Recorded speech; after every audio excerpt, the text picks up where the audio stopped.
Colette Tcherkowski est née le 10 février 1932. Elle est issue d'une famille juive et laïque qui incarne la réussite.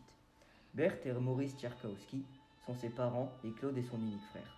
Ensemble, ils vivent à Mont-Saint-Aignan, qui se situe dans la banlieue de Rouen.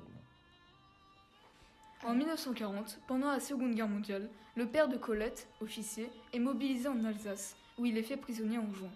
La ville de Colette est alors violemment bombardée. Elle décide de quitter Rouen avec sa mère et son frère.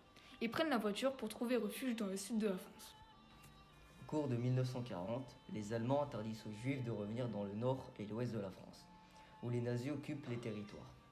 Malgré cela, les Tcherkowski arrivent tout de même à retourner chez eux. Lors des rafles des Juifs de Rouen, Colette et sa famille se voient déportés dans différents camps. Tout d'abord, celui de Drancy à Paris, où ils y arrivent le 15 janvier 1943, suite à leur arrestation à leur domicile. S'en suivra celui de Bonne-la-Rolande, où ils y restent environ un mois, pour enfin arriver par train au camp de l'Étoile, à Bergen-Belsen, le 2 mai 1944, pour servir de monnaie d'échange aux nazis. Les déportés du camp de Bergen-Belsen sont évacués par les Allemands le 9 avril 1945, dans un train surnommé le train fantôme, qu'ils abandonneront le 23 avril près du village de Trobitz, en Allemagne, où vont d'ailleurs habiter les survivants. Colette, Berthe et Claude retrouvent Maurice, libéré par les Américains à Paris le 25 juin 1945. Par la suite, ils regagneront leur habitation à Rouen. En octobre, Colette en profite pour continuer ses études et décroche le baccalauréat en 1950.